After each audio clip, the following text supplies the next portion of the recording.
My name is Adeline. I grew up with my dad and mom, just the three of us. Recently, I decided to marry Philip, my boyfriend, and move out of the home I grew up in. I met Philip through mutual friends. He works for a well-known company in town and is often considered a top-notch professional. He's very responsible and kind. My parents were thrilled when they learned I'd be marrying him. With my marriage, Mom seemed relieved that her years of parenting were coming to an end. It was as if this gave her the chance to refocus on her own life. Since I started elementary school, Mom has been working as a chef at a nursing home. Cooking is her passion. Sometimes she would even serve her creative dishes at the nursing home she worked at. I've heard stories about how the residents eagerly awaited her meals every day. That's how delicious her cooking was. Praise never got to her head. She took cooking classes and was always learning. Mom had always been diligent about following her dream. Her dream was to have her own restaurant one day. Seeing people smile while eating her dishes brought her immense joy. She often said, "I'd love to serve my dishes in a small restaurant when I'm older." Though she said it might remain just a dream, there was a hint of sadness in her eyes. But then, a twist of fate changed everything. Around the time I moved out after my wedding, unexpected news came Mom's way. She and Dad would often dine at a bar run by her friend's elderly parents. It was a quaint place with lovely conversations, meticulously prepared dishes, and select drinks that Mom always raved about. But due to their old age and declining health, they decided to close the bar. It was in such a prime location, too good to be left unused. When they thought of renting it out to someone, Mom's name was the top of the list. They believed that with her culinary skills and lovely personality, she would cherish and take care of the place. After discussions, they decided they wanted to pass the bar on to Mom. When Mom heard this, she was taken aback by the suddenness of it all. However, opportunities like this might never come again. She seemed to understand that if she missed this one, there might not be another. Mom decided to take over the bar from her friend's parents and start her own place. Dad was all for it, and they worked together to create their dream bar. When their dream was finally becoming a reality, Mom was ecstatic. She paid attention to every little detail to ensure no regrets. Seeing the happiness on Mom's face, I felt sure the bar would be a hit. A few months later, everything was set to open. Mom's bar is a quaint spot that opens in the evening. There isn't a fixed menu. Instead, she serves the best items she gets her hands on that day, presenting them as creative cuisine. It felt like a great idea packed with Mom's dreams. Initially, I was worried about whether customers would come, but there was no need for concern. Mom's bright and sociable nature quickly drew in regulars. Above all, it was Mom's cooking that brought the rave reviews, and word of mouth soon spread. Most of the customers were locals, but passers-by would also stop by and have a good time. The homely atmosphere was a hit, and the bar was busy every day. I visited the bar with Philip once. Philip loved Mom's dishes, and he made a suggestion. "The food is truly delicious. Would you consider using our vegetables?" Philip's family owned a greengrocer. Having been in the business locally for a long time, they had a wide network and offered fresh produce. Philip proposed a contract between Mom's bar and his family's greengrocer. Fresh harvest grocers, right? That's a generous offer. I'd love to. With the contract, she'd get a regular supply of quality ingredients. Mom was thrilled at the prospect of making even better dishes. Soon enough, Mom and Philip's dad discussed the details over the phone, and a formal contract was agreed upon. Once everything was settled, a delivery of vegetables from Philip's family was sent over. All of them were vibrant and fresh. It was clear they were top quality.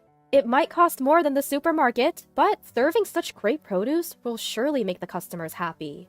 Mom always prioritized seeing the smiles of her customers over profit. "I'm glad you like them." Seeing Mom content with the vegetables, Philip grinned, looking slightly embarrassed. Then one day, Mother-in-law visited Mom's store. Interesting. Without any greetings, she looked around as if assessing the place. It had been a while since they met during a formal introduction for the marriage, so Mom honestly didn't know much about her character. Despite feeling a bit annoyed by Mother-in-law's scrutinizing look, Mom greeted her warmly. "Oh, you're Philip's mother, right? Welcome. We really value and use the vegetables you supply."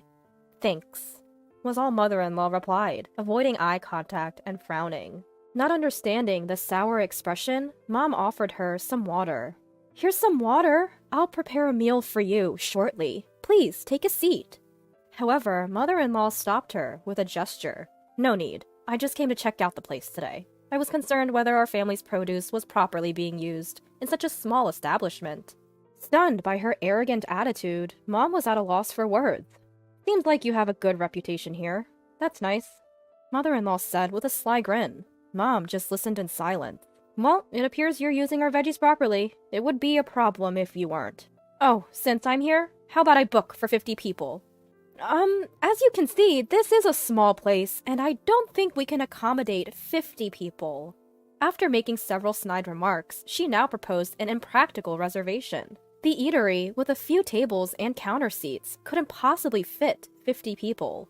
You think this tiny space can handle a big crowd? Then let's see your cooking skills. Pack them into lunchboxes. I'll order 50 for next Friday's lunch. Can you handle that? The mother-in-law's taunting challenge seemed to ignite Mom's fighting spirit. Lunchboxes it is. I can definitely make 50 by next Friday. With that reply, the mother-in-law left with a sour look on her face. While Mom had confidently accepted the challenge, she had never prepared such a large order before. I decided to lend a hand, knowing it'd be quite the task for one person. But Mom was so skilled. I often felt she didn't even need my help. I just focused on packing the food, so it looked as appetizing as possible. Before we knew it, we had only 10 minutes left to the mother-in-law's pickup time. We managed to create vibrant, tasty lunchboxes on time. This has to be perfect. I put my all into it. There's no way she can complain now. Mom looked really proud of her accomplishment. She had probably been planning the recipes for this day. I noticed several detailed recipe notes pinned up in the kitchen. Clearly, she was very dedicated to this task. But as soon as the noon hour approached, there was no sign of the mother-in-law. After waiting for 30 minutes past the pickup time, I called her to check in. Hello, we have the lunchboxes ready. Will you be coming to pick them up?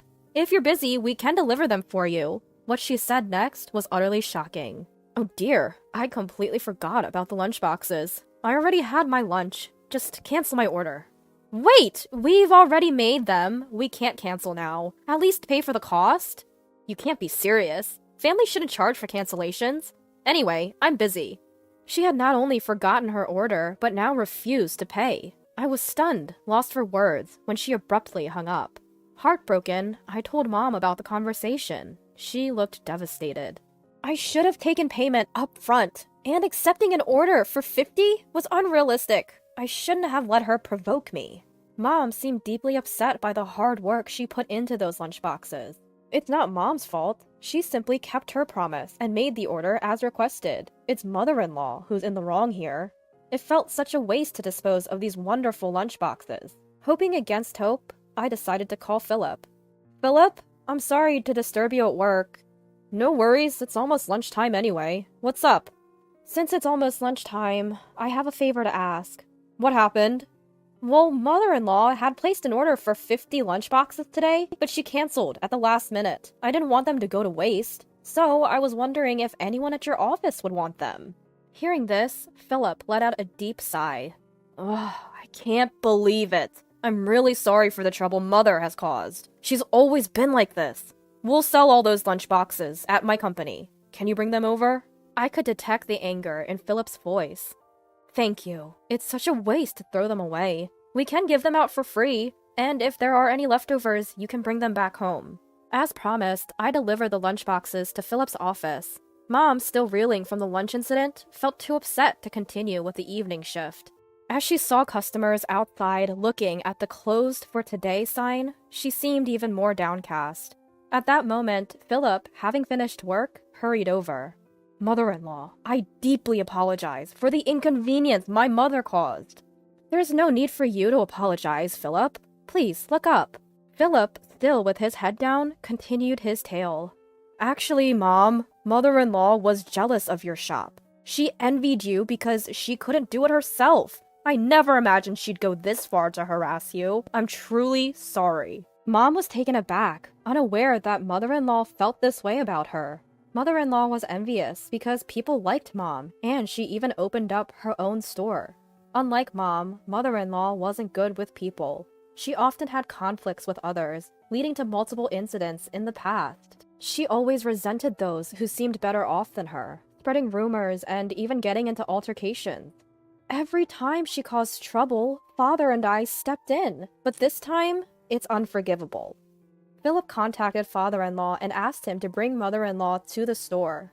Shortly after reaching out, father-in-law, almost dragging mother-in-law, arrived at the shop. I apologize for my wife's selfish actions. We will cover all the expenses. Apologize, now! Father-in-law urged mother-in-law. However, mother-in-law sulked and pouted. You don't need to pay. Philip sold all the lunchboxes at his office, thankfully, so we didn't end up at a loss. Mom declined their offer. Upon hearing this, mother-in-law exploded in anger. Using your son like that? Just because you own a store doesn't mean you're above everyone. Mother-in-law's face turned red as she shouted. Philip was supposed to stay with us. This is so infuriating. The sight of mother-in-law shouting in blind rage was unsettling. Father-in-law tried his best to calm her down, but she was beyond control. Just then, a regular customer, noticing the commotion, walked in. The customer recognized that the disruptor was the Fresh Harvest Grocer's mother-in-law. With father-in-law, the customer helped restrain mother-in-law. Watching this unfold, a distressed mom stood up and addressed mother-in-law sternly. I can't tolerate you causing a scene and bothering our customers. You act all high and mighty for such a small store. At mother-in-law's words, mom's anger exploded. Who do you think you are, acting all high and mighty? If you feel that way, fine. I'll end our business agreement with your store. What? Wait, what did you just say? Did you not hear me? I said I'm ending our agreement with your store. As mom declared this, father-in-law immediately became frantic. No, anything but that. Father-in-law desperately didn't want to sever the business contract with mom. In truth, the business of Fresh Harvest Grocers, which had been running for many years and stocked fresh vegetables, had been declining year by year. Though Fresh Harvest Grocers provided quality produce, they weren't meeting the community's needs. Recently, the number of apartments and single individuals, including students, had grown in the area. Additionally, several big supermarkets had started to emerge. With more people looking to buy cheaper vegetables at supermarkets, Fresh Harvest Grocers saw a gradual decline in customers. Despite Fresh Harvest Grocers' widespread reputation, they couldn't sell a large variety of veggies at low prices like major supermarkets.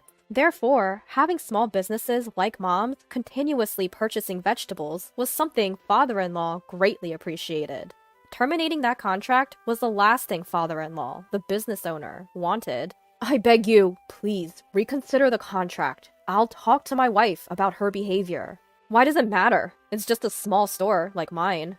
You always act like this! It's because of that attitude that we've lost customers! You need to reflect on your actions!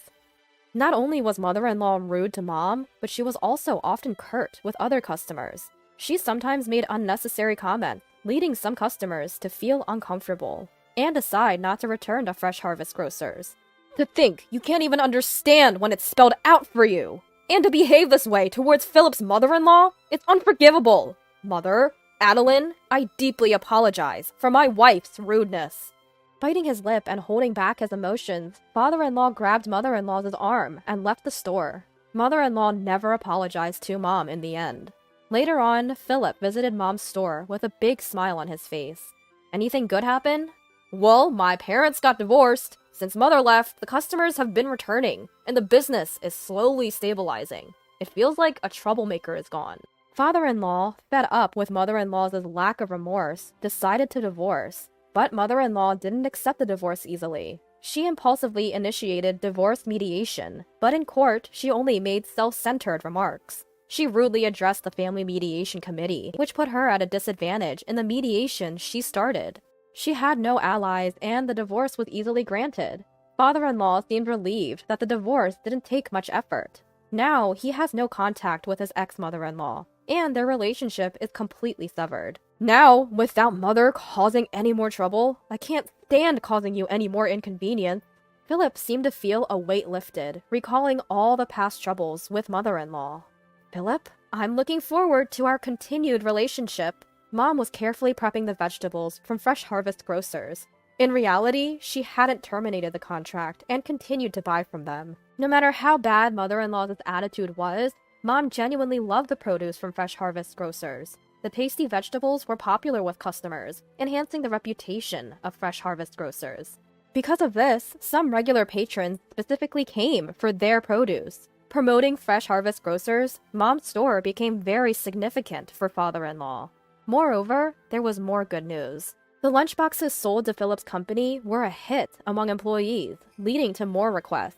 Thanks to that, Mom began selling lunchboxes at noon. The nutritionally balanced lunchboxes were popular, especially among younger locals. With good sales and affordable pricing, nothing was left unsold. She also received bulk orders from Philip's large company, and though busy, Mom joyfully cooked. Years later, her shop still thrived. She could afford to hire part-time workers, easing her burden. A woman, fond of Mom's cooking, came to apprentice. I never thought I'd become a master. It's embarrassing to call myself that. Fulfilling her dream of having her own shop, Mom's next dream was to sustain it. She thought of entrusting her dream to this woman. As Mom adeptly taught the apprentice, she indeed looked like a master chef. I want to keep enjoying Mom's cooking, so I wholeheartedly support her dream of continuity for her shop.